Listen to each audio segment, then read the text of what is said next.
below us here in the city of London. The statistics are 2 out of 5 will die of heart disease, 3 out of 5 will die of cancer.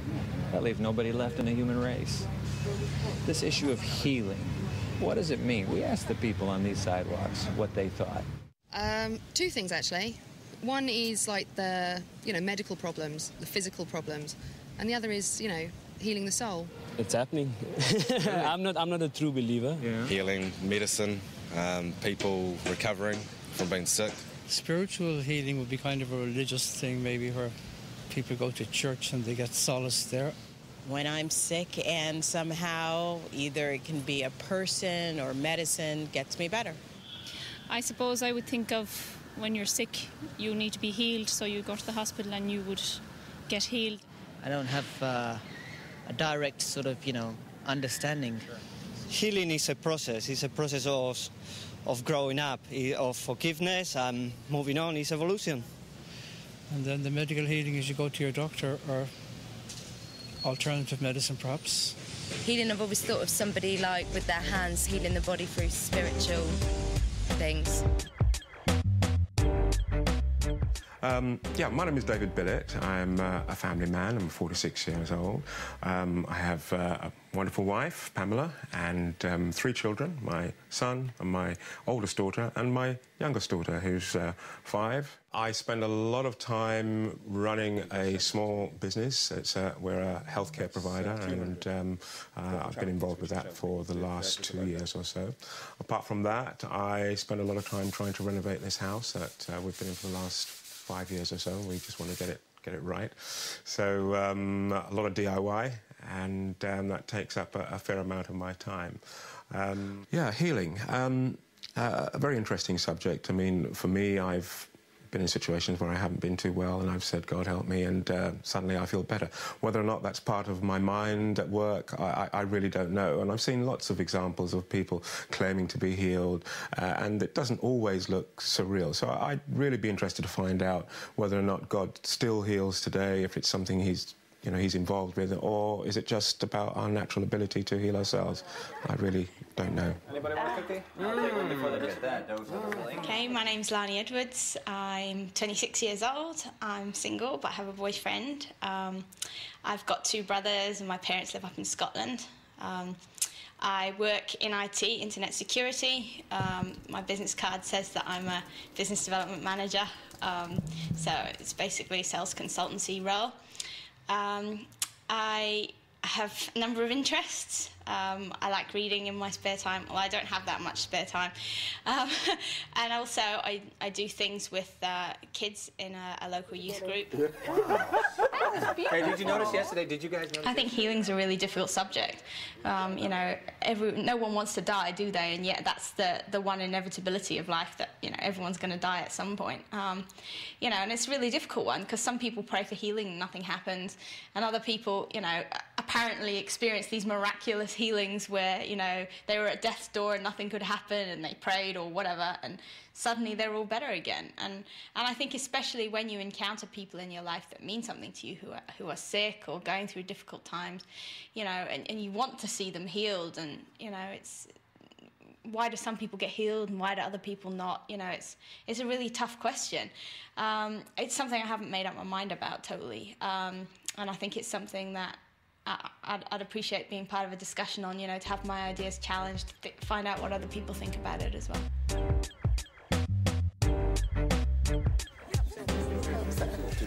We're calling it Mind the Gap, a series of conversations we're having in this group about some of the great issues of life. Now, we got the name right out of the English Underground. Watch the gap before you step into the train. This one today, guys, this is a huge one. Now, let me set it up. Steve Martin, have you ever heard of him? Yeah. A movie, The Evangelist. Mm-hmm. The guy is a quack, a fake healer. In the process of going through his sham and magic, as it were, one night a kid comes forward who can't walk. He's stumbling forward, and lo and behold, the boy gets healed.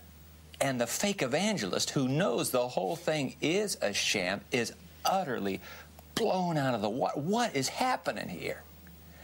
Now, I access that old Hollywood bit of narrative. 2 points. Because there are two realities.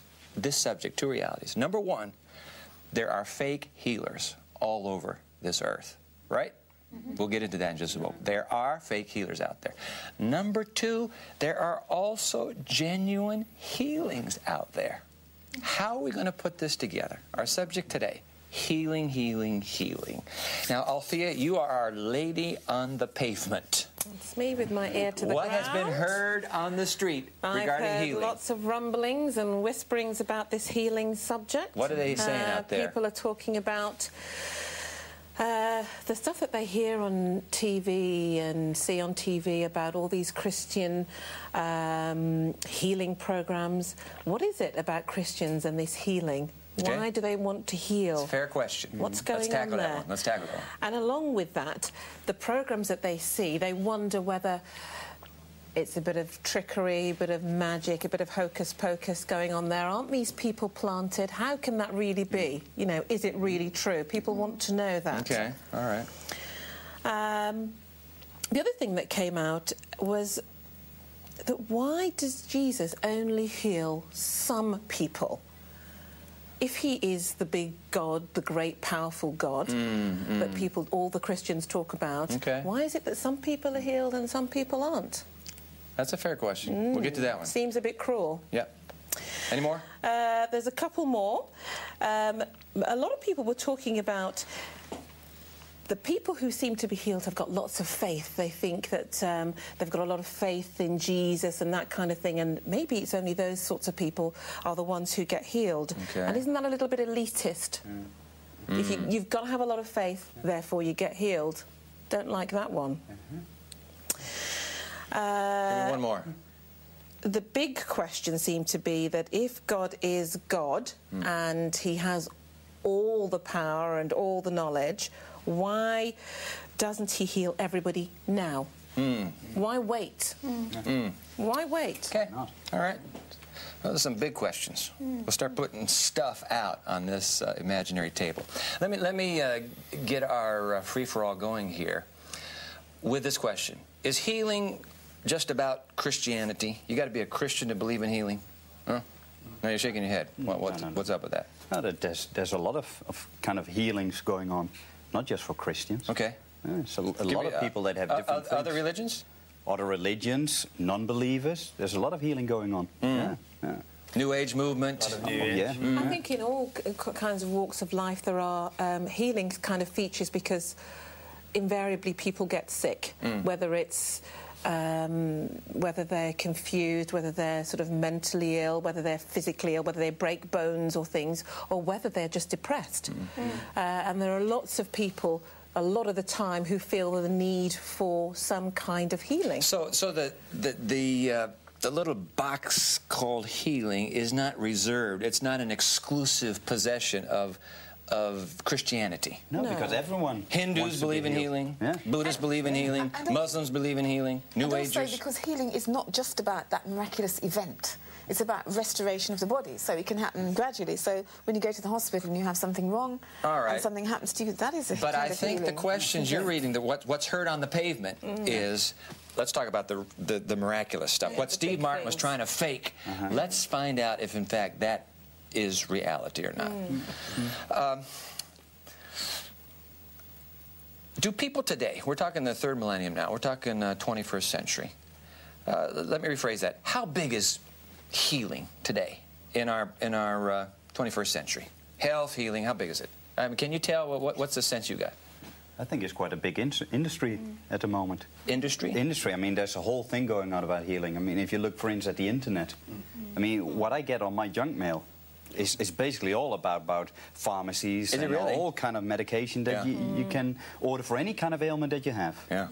So it must be big, because otherwise they wouldn't put all that energy into it. Do you get fads over here, health fads like we do? Oh, yeah. I mean, these crazies. Yeah, the healthy eating kick, that's what everybody's into now. Diet, In fact, the government have actually set out a new initiative now that people need to exercise and they also need to eat healthily, and you know, the options are endless. But that's a big thing for the government. They're going to sort of pass laws on it. As the healthy eating goes, you got the salads coming into fast foods where, you know, McDonald's has a salad, you know, McDonald's has a corn burger. What's the corn burger, you know? Where's your chicken, you know? You have a corn burger over here? It's called a corn burger. How do you bring health into fast food eating? 21st century, people thinking health. Now, you have a health system over here called the NHS. What's up with that, Lonnie? Well, yeah, I mean, I think the NHS and also people's interest in health, hospitals in general, I mean, no one wants to die, do they?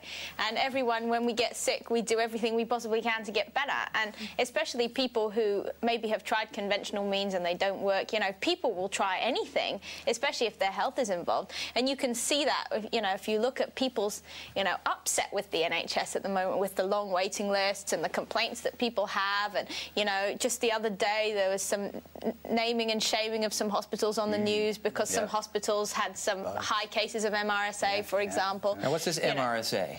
It's multi-resistant staph aureus, which is a bug. Wow. Thank you, Nurse Althea. It's a bug. It's a super bug. Is it a serious bug? It's a serious bug. It's resistant to most, well, probably all antibiotics that are available now. So they seem to be grown in hospitals. Really? It's believed to be spread because people So the public, all of us in the public, it's big stuff. Health, healing, the whole 9 yards, medicine, it's front and center in our consciousness. But I want to pull it back to what Althea was quoting a moment ago, this Heard on the Pavements a series of challenges. Have you ever seen, forget Steve Martin, have you ever seen a faith healer, Ever seen one? See, we got TV over there, religious TV. I don't know if you have it over here. We have it here. Do you have it here? Yeah. So you've seen it done? On the television, I mean, does it strike you as real? Well, I mean, you have these evangelists on television, and as the question was posed, it all seems a little too good or a little fake, you know. Somebody comes up, they've got a problem. In many cases, it's people can't speak English that well, and they've got an interpreter, and the actual disease itself, we're not sure if that's true, and then the evangelist puts the hand on the head, and they fly back with the help of these bodyguards. It really doesn't look that convincing. Now, I want to put a line in. We had another conversation the other day, and I want to insert that line of Jesus of Nazareth. Just as a reminder for me, judge not that you be not judged.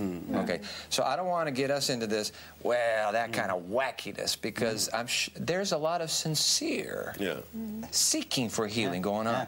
But the point is, the questioner was saying, you guys, you Christians, it's this kind of sleight of hand stuff. It's all propped. You've carefully arranged it. It really doesn't take place.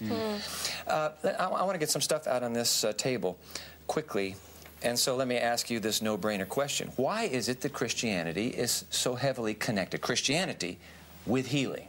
What's the reason? Because of Jesus, you know. The founder of Christianity. Exactly, because when he was on earth, he healed people. You know, there was, I think, 41 different instances in the Bible recorded. Some of them are duplicate, of him healing people.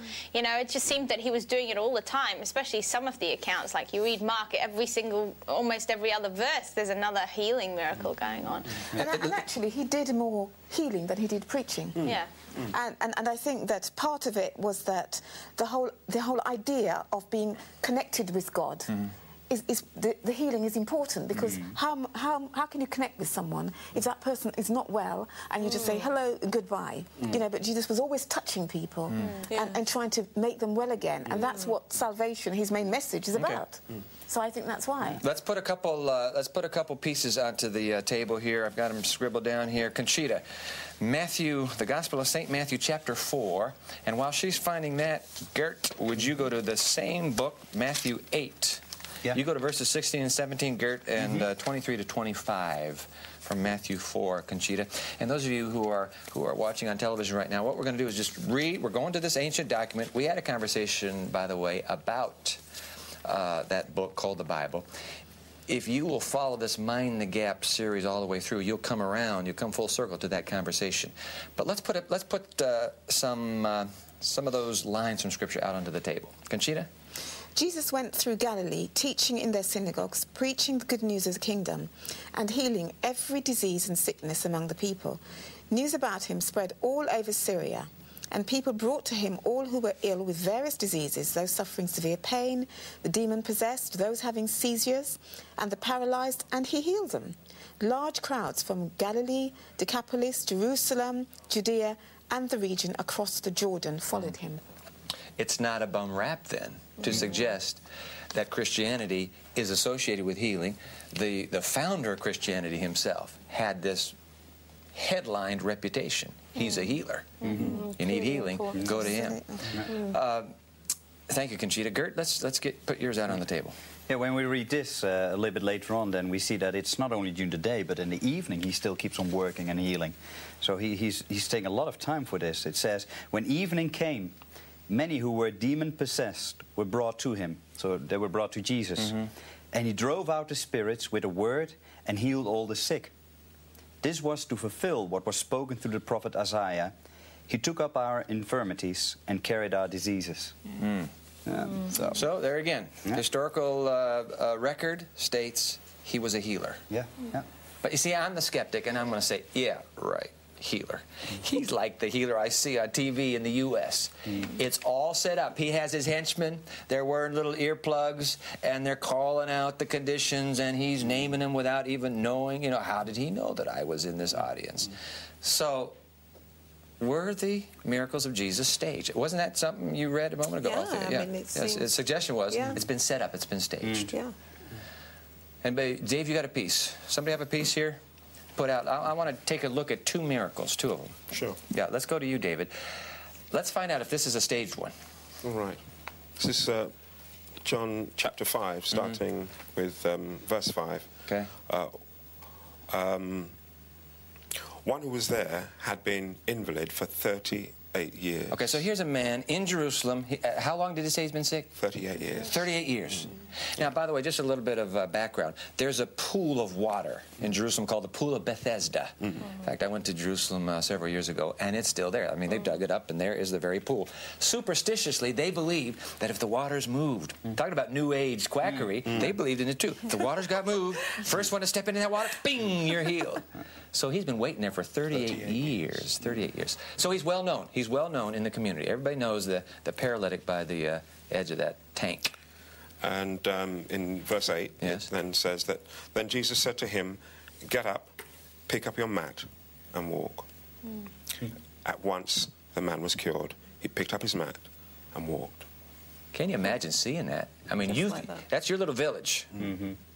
What's the, you know, whether it's Binfield or London, it's your corner. Croydon, it's your corner of the neighborhood. You've seen that man, you've seen him over and over, and now he's walking. Are you thinking, oh, this is a sham? I've been set up, somebody's trying to trick me. No, you know. No. 38 years, it just gotten reversed. So no setup there, at least in that one. Lonnie, you got another one here, same book. Yeah, John chapter 9 says, and he went along, he saw a man blind from birth.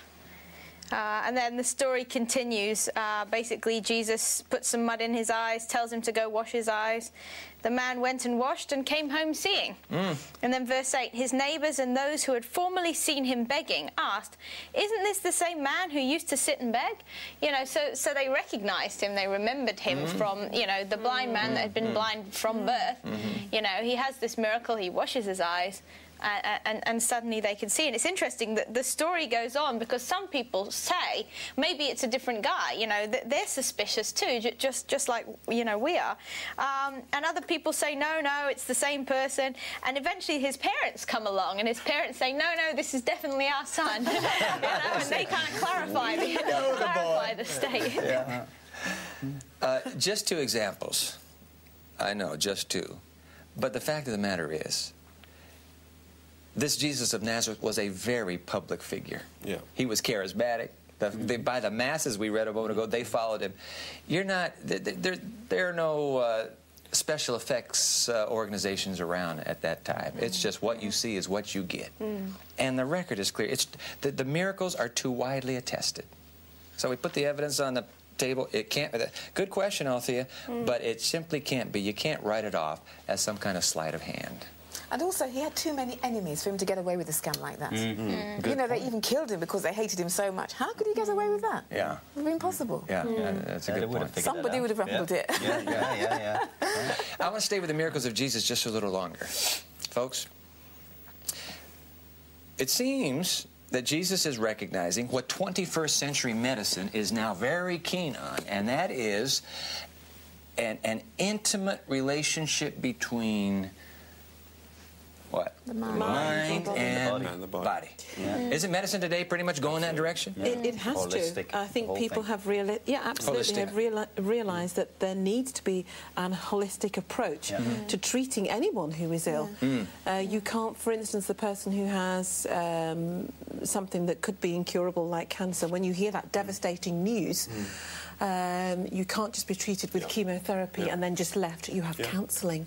You have lots of different types of therapy that is going to enable the person to be healed in their mind or helped to understand the illness, what it's going to do, how we're going to help you, and then the physical. So And the that's two why work together. Jesus did so much healing, because he knew that people couldn't concentrate on what he was saying. If their body...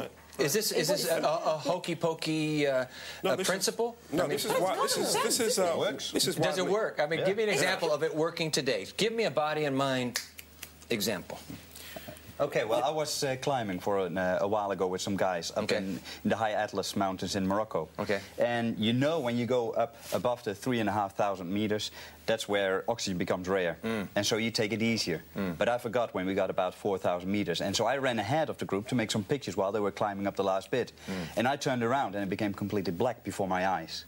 And the thing that I have learned with kind of breathing techniques is like, okay, I need to think, calm down, calm down. And it was just with my mind that I tried to get my body sort of back to normal. Did it work? It worked. It worked. Normally, if I would have started to panic, I would have started to breathe faster and still no oxygen enough, and I would have passed out.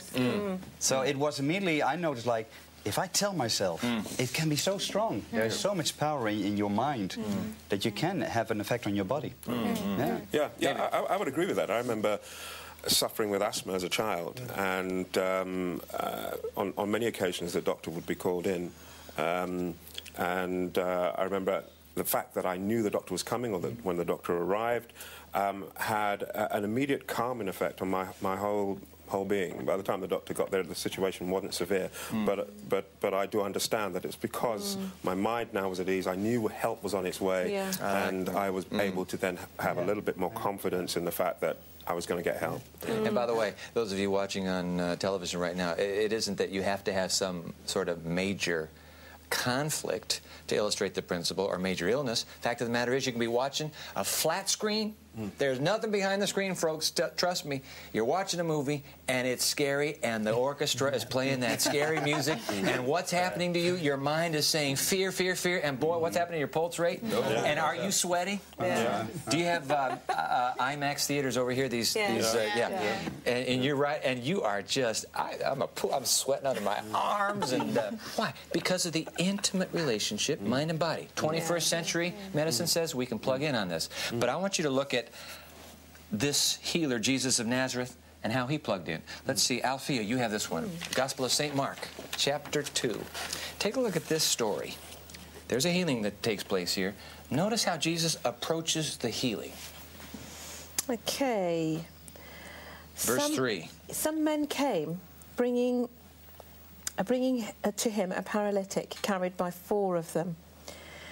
When Jesus saw their faith, he said to the paralytic, "Son, your sins are forgiven." Now, he says, first, I'm going to deal with your mind. And what's going on in his mind? What would the word be? It starts with a G. What's the word in English? What's going on in that man's mind? Guilt. That's it. Guilt. He feels, I mean, the society at that time made it clear that if you had done something wrong, you were going to suffer in a very bad way, and it usually manifested itself in a physical ailment or disease. In fact, most people who were ill, it was thought to be a punishment from God, and that's why Jesus did so much healing. I think it was to actually show that actually this suffering that you have is not something from God at all. Good point, Conchita. But let me go to Althea here. Read verse 10 now. Read verse 10 in the same story. But that you may know that the Son of Man has authority on earth to forgive sins, he said to the paralytic, Keep going. I tell you, get up, take your mat, and go home. So first he deals with the mind, goes right for that guilt.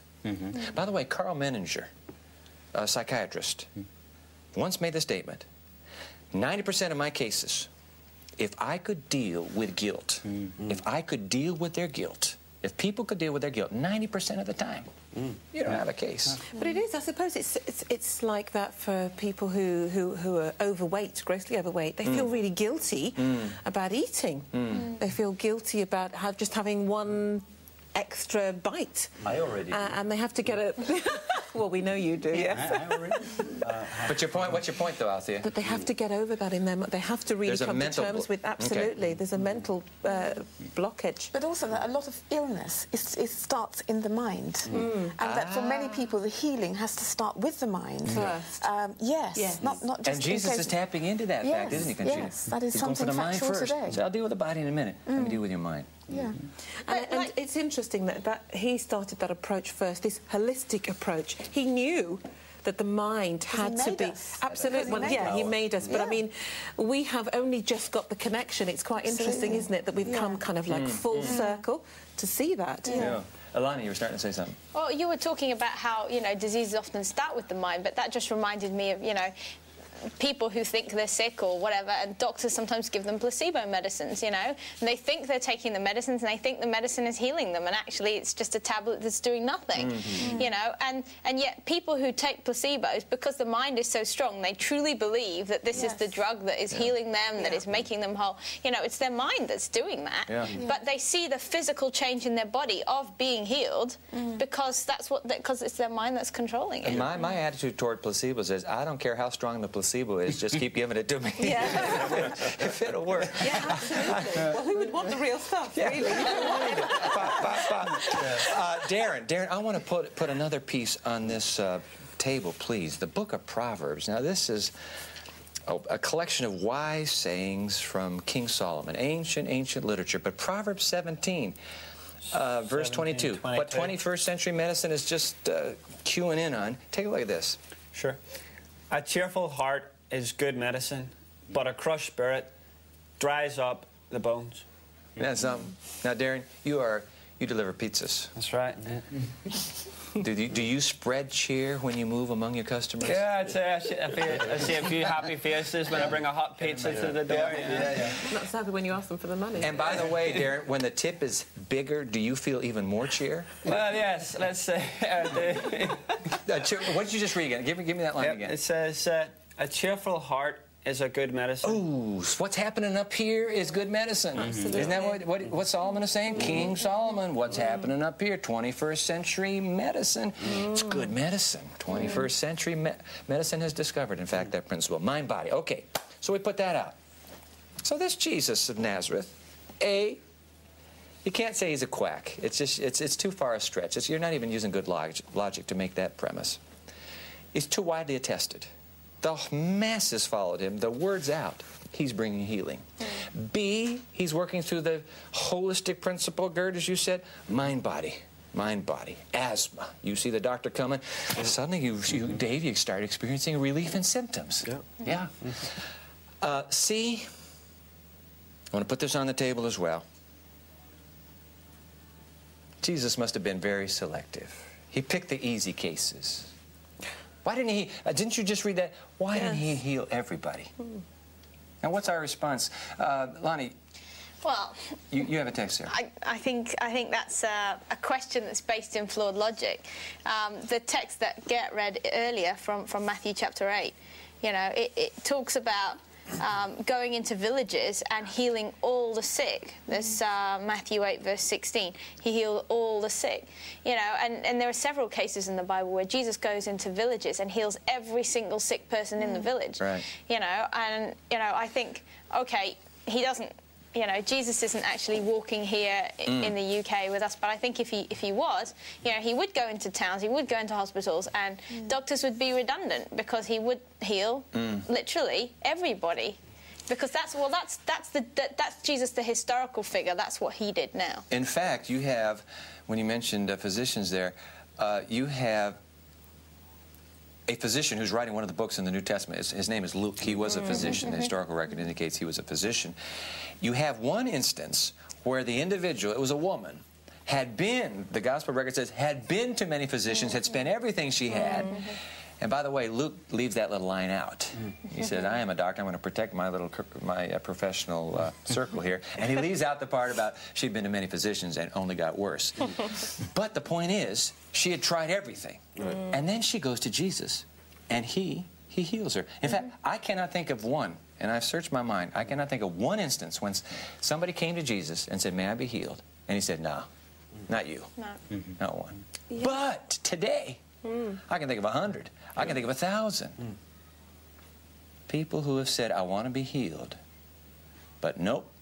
Apparently, anyway, apparently the answer is no. And that question heard on the pavement is exactly right. Lots of people will say that. Not I mean, most of us will know someone who feels they haven't been healed. But you have to face the question.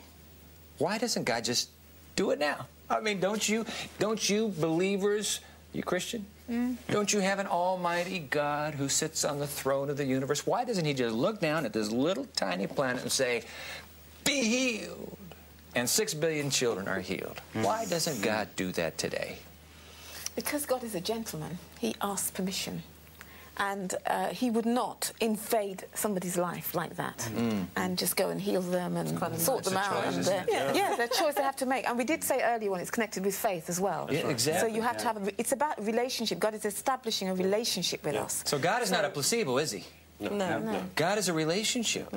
I do think if God was to heal everybody, there would be no struggle, there would be no, like how you have your relations with your friends or the difficulties in life, the things that build your character and build your thoughts wouldn't be there. I mean, we'd all just kick back, Darren. You say, bring it on. I'm never going to get sick in this life. I'm going to live forever. And you'd forget other people. That's right. And you have to know the source of healing.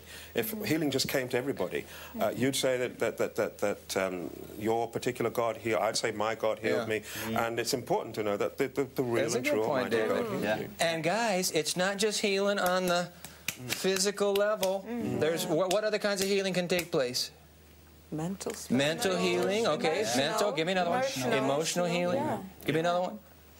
Relational. How about relationships?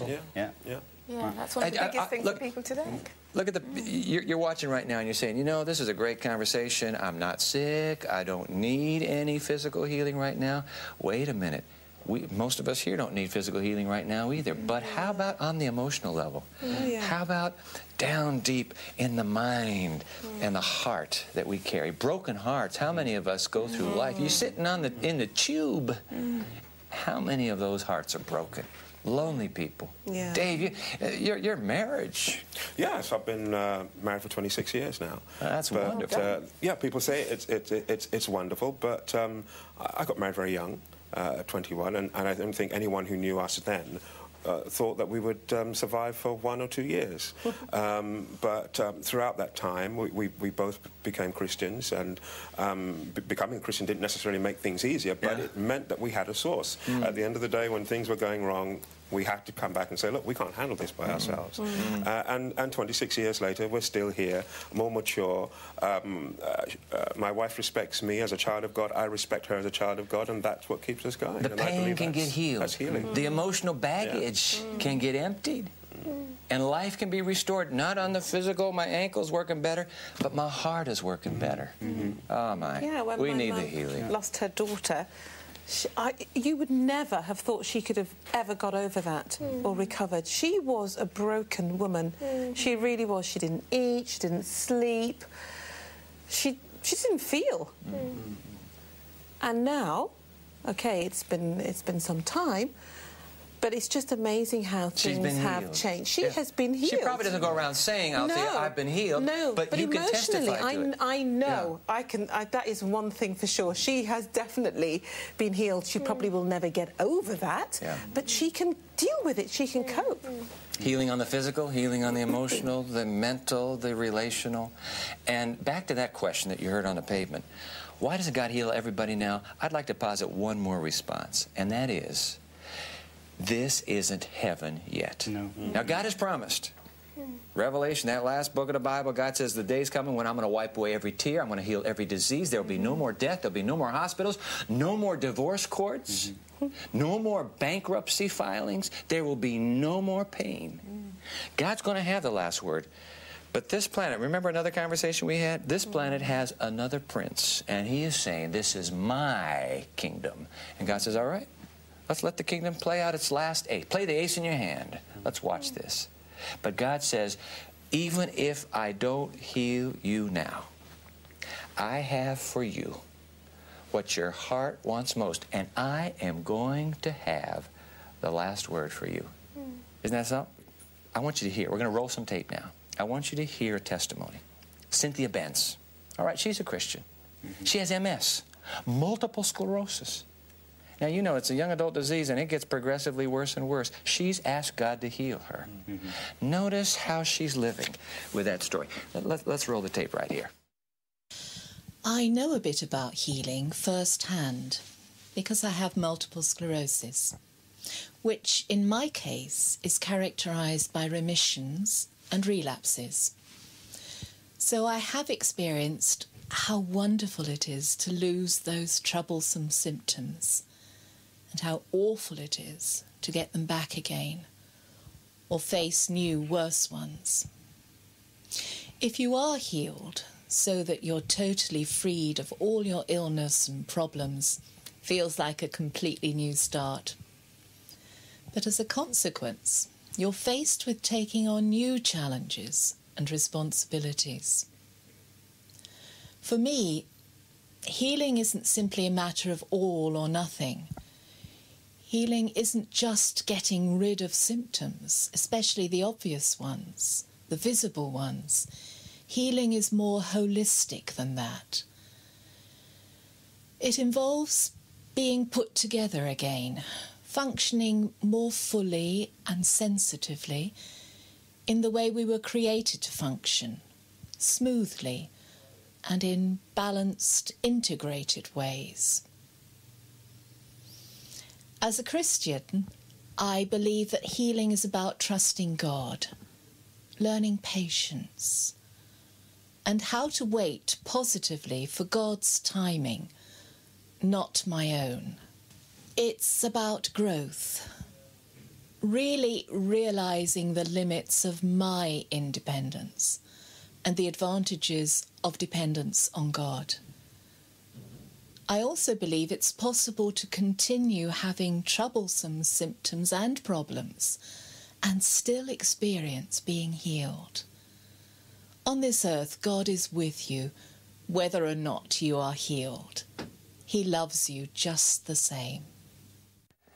And I suppose that is the one picture of God that I wish you would take away. You're watching right now. I wish you would take that picture of God away. Here's a woman who believes. She trusts him with her life. But she says, you know what? No matter what happens, I know who I believe in. I know whom I trust. And I know he's going to have the last word. There's an old line. You have to blow the dust off it. It's in Romans chapter 8, verse 28. And it goes like this. All things work together for good to those who love God. Now, that doesn't mean everything is good. Your cancer is not good. The divorce that you have gone crushingly through is not good. It's not saying all things are good, is it? No, it's not saying everything is good. But God can take whatever is happening in our lives right now, and he says, I can turn that one day into good. You know why? Because I am going to have the last word. And so I wish you would give that same God an opportunity to be the one who leads and guides in your life. Mind the gap, we're calling it. There's a big gap right here. But God can get you over that gap. He can bring the very healing that your heart needs most right now. But he'll honor your freedom. He'll honor your choice. Why don't you, in your mind, even now, say, God, I don't know the name. I'm not sure of the address. But I'd like to choose you to be the one to have the last word in my life, too. Contemplate that. Let's sit back and roll some music.